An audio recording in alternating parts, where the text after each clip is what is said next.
Okay, we start now this consolidated financial statements now, which is also called group accounting. Now this is there are going to be 3 chapters on this topic from your ACCA F3 syllabus. So consolidation is like it is quite simple in F3, but as you move to F7 it will become a little bit difficult, but then still not very difficult in F7. But as you move on to SBR and even in practical life, consolidation, this is one topic which could become really complex. But here in F3 it is quite easy. It is just, you know, a touch and go. It's not discussed in a lot of detail. It is just like preparing you people for the next step, which is F7. So syllabus learning outcomes are identify subsidiaries within a group. So we'll talk about a group where there are different companies which are financially related to each other. Define and identify an associate and significant influence. We'll discuss this. Describe the key features of a parent-associate relationship and describe the principle of equity accounting. So here what you get is introduction to consolidated financial statements. And we'll talk about the types of investments. We'll talk about accounting for associates, parent separate financial statement, consolidated statement of financial position, which means consolidated balance sheet. We'll talk about consolidated income statement. So consolidation means presenting the results, assets and liabilities of a group of companies as if they were one company. So it is possible that sometime you have a parent company, a holding company, an investing company, which has invested in several other smaller companies. So there is a parent on the top, and then there are some companies which are within the group which have investment from the parent. And when you prepare consolidated financial statements, so probably you have 5 companies in the group. So you consolidate, which means that you add up the financial statements of all these 5 companies and present one set of financial statements. So from 5 income statements, you will prepare one income statement. And from 5 balance sheets, you will prepare one balance sheet. And you will present one set of financial statement as if it is one company. Basic principles are consolidation means adding together, which means that, you know, it is actually a process of adding the numbers. Like you have, you know, assets in company A plus assets in company B. So you get total assets. Or you have revenues in company A plus revenues in company B. So there is a total revenue for the group. Consolidation means cancellation of like items. Like items means that if there is any activity, if there is any trading between the groups, between the entities within the group. For example, you have 2 group companies A and B, probably a parent and a subsidiary, and they sell goods to each other. So if they sell goods to each other, this is called intragroup trading, and this must be eliminated, because the financial statements, they should be presented with a view of only the activities which are external to the group.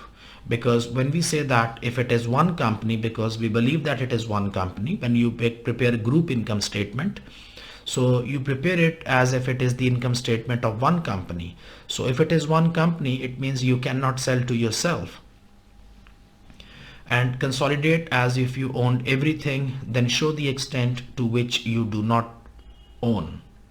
So this everything, this word is extra, which you do not own. So this I'm going to explain as we will do it.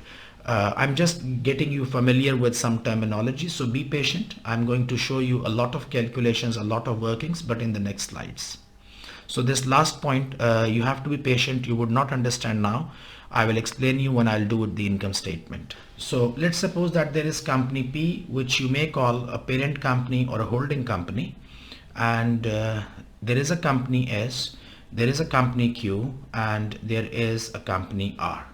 So why I drew these lines, it means that somehow these companies are related to P company, because P company, it owns 70% ordinary shares in company S. So it could own 100% as well, but what we assume here, that when company S was created, 70% of the investment, it came from the P company. And we are talking about the ordinary shares, the shares which have the voting right. We don't talk about here preference shares.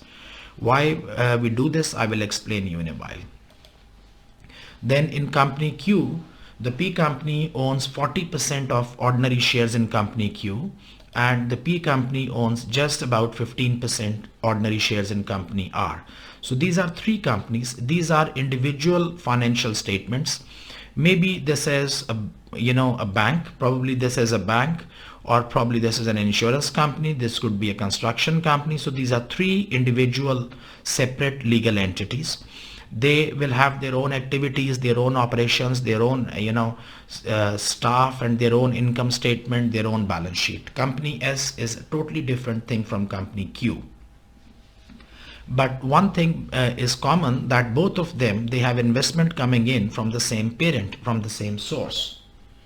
So if it comes from the same parent, from the same source, we say that all of this together, it forms a group. We call it a group because they are somehow related to each other.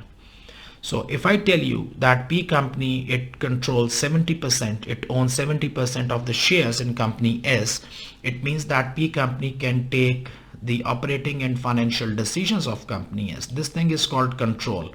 Control means the ability to take the operational or financial decisions, because 70% voting right. Now that's why I said ordinary shares, because ordinary shares, they have voting right.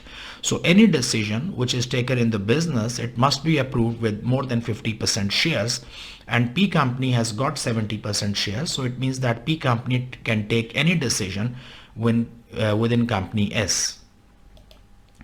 So if control exists, then you call that company S is a subsidiary of company P. So S is a subsidiary of P because control exists.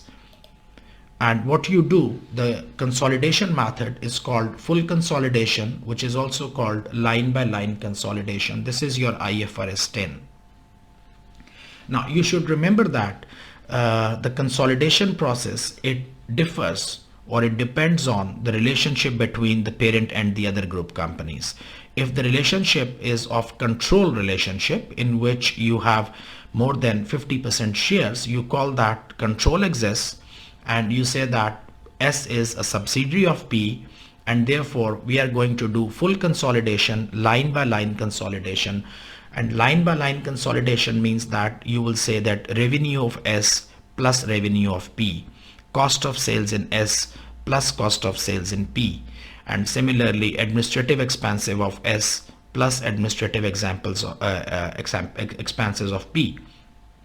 And when you go to balance sheet, you would say that the non-current assets of S plus non-current assets of P. So that is called that you put two balance sheets side by side, or two income statements side by side, and you consolidate them on each line of each financial statement. And this only happened because control is there. And by the way, control may come from by having the ownership in more than 50% of the shares. It is also possible that you may not have more than 50% shares, probably you have less than 50% shares, but there is some contractual right which P has, or probably there is an agreement which P has that P can still control. So control, either it comes by having a shareholding, or it can also come by some other form of contract. But in our syllabus, we will be only talking about the control coming in through number of shares when more than 50%. And this is the most complex type of consolidation, where you do line by line consolidation. So now if we see the relationship between company P and company Q, P company owns just about 40% of ordinary shares, and with 40% ordinary shares, you do not have control. You cannot take decisions, because in order to take decisions, you must be having more than 50% ordinary shares.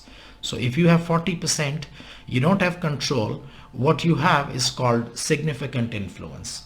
Significant influence means that P company cannot take the decisions of Q, but somehow P company can influence the decisions with 40%. Like you imagine that if in company Q, there are 5 directors in the board of directors, there are 5 total directors. So out of 5, 40% means 2 directors are coming from company P.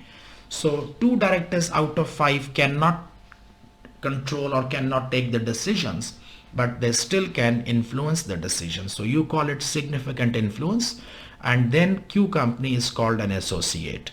So Q will not be called a subsidiary, Q will become an associate of P company. Because significant influence, it brings the relationship of associate and parent. And what we are going to do, the accounting method will be called equity accounting, which is your IS 28. This is rather simple. In equity accounting, you do not do line by line consolidation. You just see whatever is the profit from associate. For example, if associate makes a profit of 100,000, 40,000 will go to P. So you only take the Q company profits and you take your share. The parent will take its share from the profit. Parent is not going to add the revenues or expenses or everything in their balance sheet. Why does it happen? Why it happens? Because you know that P company is taking the decisions of S. So whatever are the financial statements of S company, I mean the assets and liabilities and revenues and expenses, because S company is controlled by P, so you can think that the financial statements today, they reflect the decisions taken by P. So any liabilities of S, they should be added into the liabilities of P, because P is taking the decisions. And P has the ownership of S, in effect, the ownership of control. You have to own the decisions which you are taking, and therefore we do line by line consolidation. So whatever are the assets, liabilities on S company balance sheet, they will be added to the P company. But in case of Q, we are not controlling, so we will not take their assets and liability into our own balance sheet. We will just take our profit share, because we are not controlling the business. So if we are not controlling the business, we will not take their revenues and expenses into our income statement. We'll just take the net effect. And the third type of relationship is where there is less than 20%. So actually for associate, you have a limit between 20 and 50%. So this one is more than 50%. Here in associate, you have 20 to 50%. And if you have less than 20%, that is called a financial interest. So it's a financial interest. It's a financial investment. If you have 5%, 7% or 10% or up to 20%, you also do not have influence. You just made an investment in some company, like you purchased some shares. So you call it an investment, and you use financial instrument, which is your IFRS 9. So these are the three things, the three ways in which we see the group consolidation or the group accounting. Where you have more than 50%, you call it control. Between 20 and 50%, you call it significant influence, which means associate. And less than 20% is just financial investment. Luckily, your F3 syllabus, it only focuses on this first part. We don't have a lot of, associate or financial instruments in F3 syllabus. In F3, we always talk about having more than 50%, which means doing line by line consolidation. Describe the following terms in the context of group accounting. It's parent. So parent is the holding company. That's the main investing company on the top, which invests in other smaller companies. Subsidiary is a group company in which the parent has more than 50% interest and parent has the control. Control means that ability to take the financial and operational decisions of some other entity. And consolidated or group financial statement means the financial statements which you prepare for the entire group, in which you will add up the income statement and balance sheets of parents and subsidiaries and associates. And trade or simple investment, we discussed already that it is something where you have less than 20% of investment. So let's see that you've got a company P here, and this company S. So company P owns 70% of ordinary shares in S. So it means that 30% ordinary shares are owned by someone else, by a third party. And that third party, that someone else, you call it NCI, which means non-controlling interest. Now that is something, a very important item you need to understand and learn, that company S has 100% of share capital, and out of 100% share capital, 70% investment is coming from the parent company and 30% is coming from someone else, and that someone else, we call it NCI, non-controlling interest. And of course, when we will prepare our profits, those profits will be distributed like 70% of the profit of company S will go to the parent and 30% will go to the non-controlling interest. Consolidation rules are, consolidation means adding together. Like in general, it is a principle of addition. You know, the word consolidate itself means addition. So consolidation means adding together. Consolidate as if it is one company, like if you have a parent and you have a subsidiary, the P and S. So when you will add up the financial statements, when you will do line by line consolidation and you produce one income statement, you produce one balance sheet as if, you know, it is one company. Although in reality these are two different separate legal entities, but consolidation, the process, you assume that it is one company. Eliminate intragroup transactions. Any intragroup activities, whether they are receivables and payables, they should be subtracted. You know, what do I mean by that? For example, if company P has a receivable from company S, so company P is showing this $100 in receivable, company S is showing this $100 in payable. So both of these $100 receivable and payable, they will cancel out each other. Consolidate as if you own everything, and then in the end show what does not belong to you. Now that is the point which previously also I spoke, and I said that I will explain you when I will do the income statement thing. So you have to wait for some time for that. So full consolidation, which means line by line consolidation. So in case of a full consolidation, which is also called line by line consolidation, and it involves adding of each line item within the income statement and the balance sheet. For example, parent sales plus subsidiary sales, parent cost of sales plus subsidiary cost of sale. But of course, you need to remember that when you say parent sales plus subsidiary sales, you have to subtract or minus the intragroup sales, because we said that intragroup activities, intragroup trading is eliminated. Parent cost of sales plus subsidiary cost of sale, and then we subtract the other one. Parent admin expenses plus subsidiary admin expenses. Similarly, parent assets, subsidiary assets, parent's liability, subsidiary liability. So you are adding it up, all the lines within the balance sheet and the income statement. As you move on with the adding process, you must eliminate the like items. Like item means that intragroup trading, we must subtract that. And this is done because while doing consolidation, we assume that it is one company.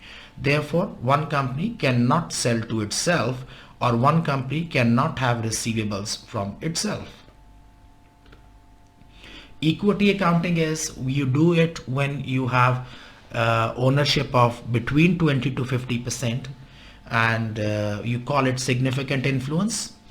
And this means that revenues and expenses and assets and liabilities are not added to each other in case of just like as you do in subsidiary. So you don't, like in subsidiary you do line by line consolidation. Here you do not. Only parent's share based on the percentage of ownership is taken from the subsidiary, which means the associate, and added to the parent's profit. So you should take it from the associate, not the word subsidiary but associate, and add it to the parent's profit. So consolidation means adding together.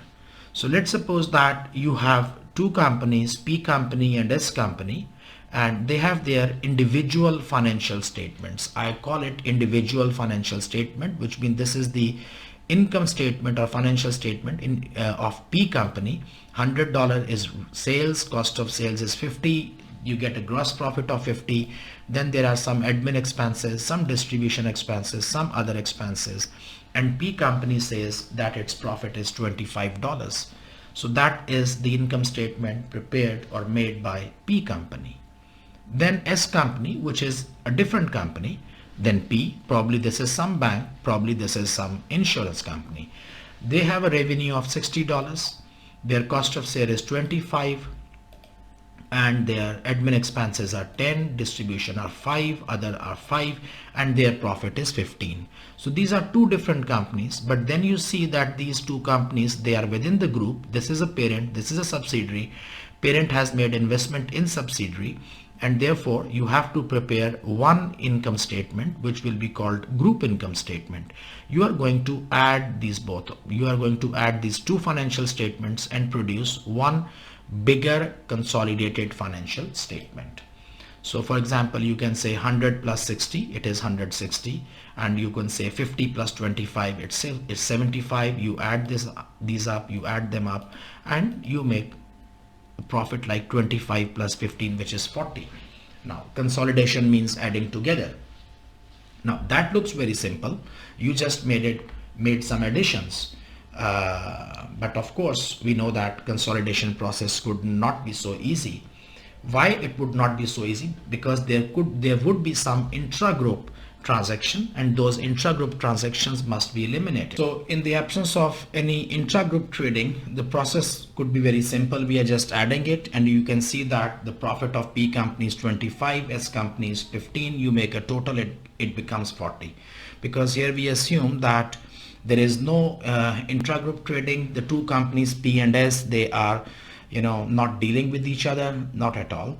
But in reality it is not possible, because generally what happens that when a parent, it just creates another company, a subsidiary company, the purpose is to have intragroup transactions, because you want to get some benefit by keeping the profit within the group. So usually these companies, they deal with each other and they give benefit to each other. And therefore if there is any intragroup trading, that we have to eliminate. So let's see the same example. We say that during the year P company sold goods to S company for $10.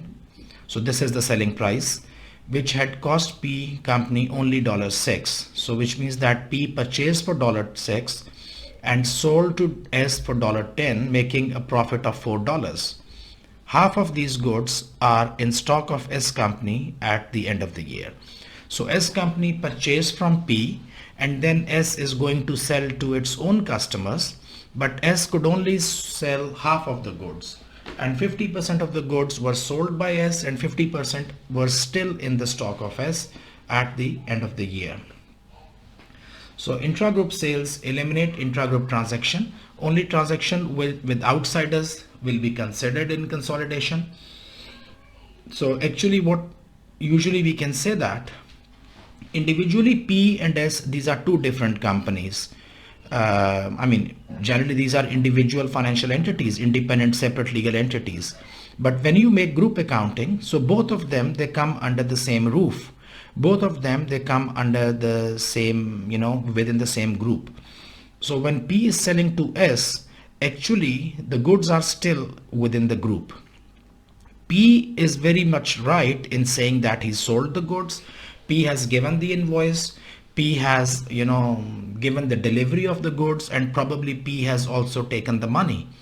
But the thing is that for P it is sales, but for the group it is still not sales, because the goods are still within the same group. It is just that from P warehouse they move to S warehouse, and both warehouses are within the same group.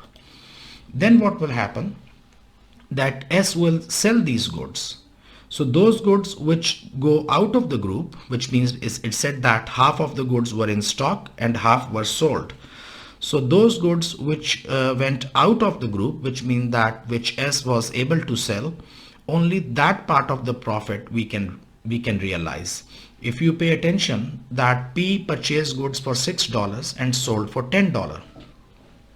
So P is including $4 in its profit. If you go back and you see here within this statement, so P has $100 sales here and $6 cost of sales here. And this $25 P profit, it actually includes $4 profit from the sales to the S company. So we come back here and we say that half of the goods were sold, half are still in the stock of S. So intragroup sales was $10. P sold goods to S, and you should pay attention that parent is selling, because if parent is selling to subsidiary, it is a different thing than subsidiary selling to the parent. And I'm going to show you the treatment for both of them. So it is always, it's not the same thing. If parent is selling to subsidiary or subsidiary is selling to parent, these are two different scenarios. So cost to P was $6 because P purchased it for 6 and P added $4 profit on that and then sold it to S. So P is recording $4 profit. S could not sell all the goods. P can include $4 in its income statement because it sold goods, but for the group it is not possible to record all $4 profit as some of the goods are still within the group. Half of the goods remained in S inventory at year end. These goods include half of the profit. So these are half of the goods, which means half of the profit, and half of the profit means $2. So this is unrealized profit, we call it, and this must be considered in group account. So we are going to treat it within the cost of sales for the group cost of sales. Now let's make income statement quickly. So these are the same numbers we took from the previous slide. Now what happens that it says that P is selling goods for 10 which had cost 6 to P. So it means that this $100 of P revenue includes this $10 and this $50 of P cost of sales includes this $6 and this $25 profit of P, it includes $4 from the intragroup profit. Formula for group sales. So now we have to calculate group sales and our formula is P sales plus S sales minus intragroup sales. Very simple. You add this one 100 plus 60 minus intragroup sales 10. And then you need to find out formula for group cost of sales, which is P cost of sale plus S cost of sale minus intragroup sales plus unrealized profit. Now what you should pay attention here that sometimes students they get confused because it says P sales plus S sales minus intragroup sales. So sometimes students they think that if it is P cost of sales plus S cost of sale minus intragroup cost of sale they try to do. No, don't do intragroup cost of sale. This is the same thing as above. So you subtract minus 10 from here and you subtract minus 10 from here. It is the same number. Plus unrealized profit which you just calculated from the previous slide which was $2, half of the profit. So we make here like 100 plus 60 minus 10 which is 150 and then cost of sales is 50 plus 25 minus 10 plus 2. We are adding unrealized profit. So what it is doing that it is increasing your cost of sales. And if you notice that 50 25 and then it is 75 minus 10 should be 65 but it makes 67. Why do we do that? Now if you see your gross profit now is 83. So if you see their individual gross profits for 50 plus 35 85.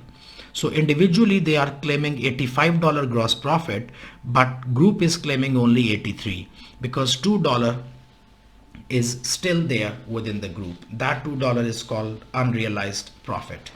And then comes your admin expenses. In your F3 level there are no adjustments for admin expenses or for distribution expenses. They will simply be added and you make a total which makes it 38. So if you pay attention that their individual profits are 25 plus 15 which makes it 40. Now 40 minus 2 unrealized profit, the group profit will be 38. Group can claim $38 profit because $2 profit is still lying within the group within S warehouse.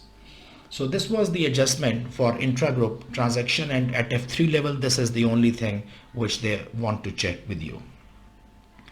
Now we say part ownership. Part ownership means that P does not own 100% of S. Let's suppose that we get this situation where it says that I just created the same thing like before. These are the same numbers. It says P owns 80% of S. Now P is not 100% owner of S. P company is not 100% owner of S. P has ownership of 80%. So it means that this revenue $60, 80% of that belongs to P, probably, which means $48. This $25 cost of sale, 80% belongs to P. So maybe it is $20. And similarly 80%. Now the thing is that should you calculate all of these numbers into 80% and then add? because P does not own 100% of S. P only owns 80%. The remaining 20% is with the non-controlling interest. But what we did that within the group, we added all of that. I mean, we added full 100%. But P does not own 100%. It only owns 80%. So what should we do now? So here comes your rule number 4. If you remember, I told you that fourth rule, I said I will explain later when we will do income statement. The rule is, it says that consolidate as if you own everything. Consolidate as if you own everything, and then show in the end what does not belong to you. And then show in the end what does not belong to you. So it means that although you own 80% of this thing, but you consolidate as if you own everything, which means that you consolidate with full 100%. But when you consolidate, the profit comes as 38. But all that 38, it does not belong to the group because you own only 80%. So 20% of the profit we should give to non-controlling interest. 20% of the profit will go to non-controlling interest. And now if we go to see what is non-controlling interest profit, we'll say profit attributed to non-controlling interest, $15 into 20%. So please do not make mistake of taking 20% of 38. No, that will be wrong, because 38 includes P company profit also, and NCI is not lying within P company. NCI exists within S company. NCI was here 20%. So it means that we have to give non-controlling interest 20% profit from this $15. So which makes it $3, and it means that the profit attributed to the parent would be $35. So this is how you divide the profit between the group, between the parent and to the NCI.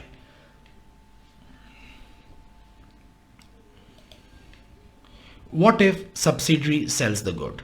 So this situation we just did, in which the parent is selling the good, because we assume that parent sold goods, like it purchased $6, it sold for $10, so $4 unrealized profit.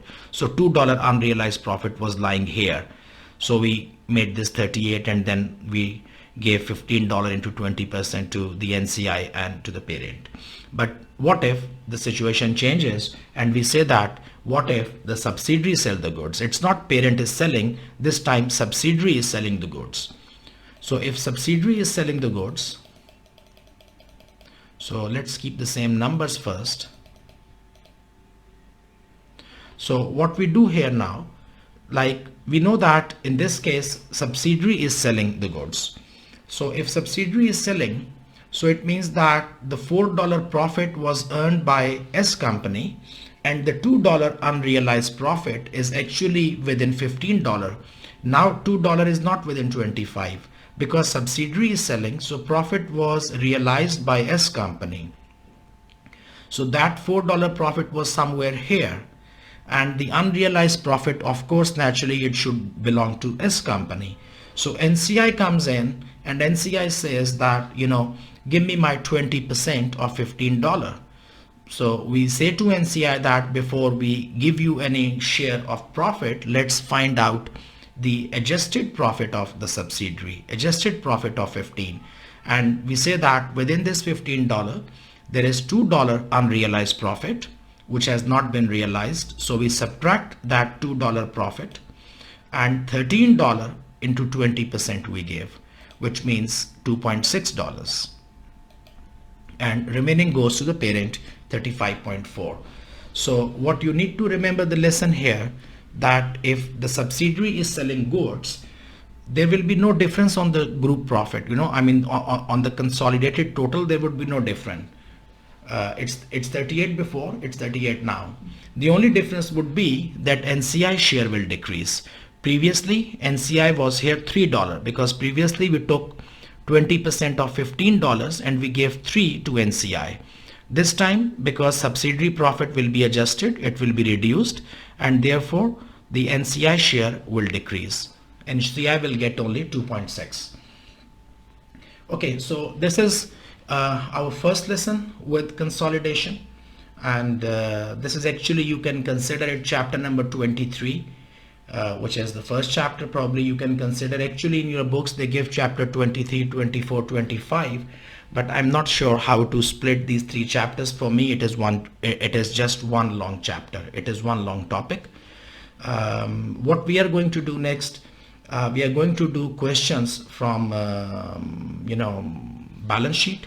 And actually the slide thing is over, because usually whenever I teach consolidation there is not a lot of theory which I have to do. Usually I teach consolidation by doing questions.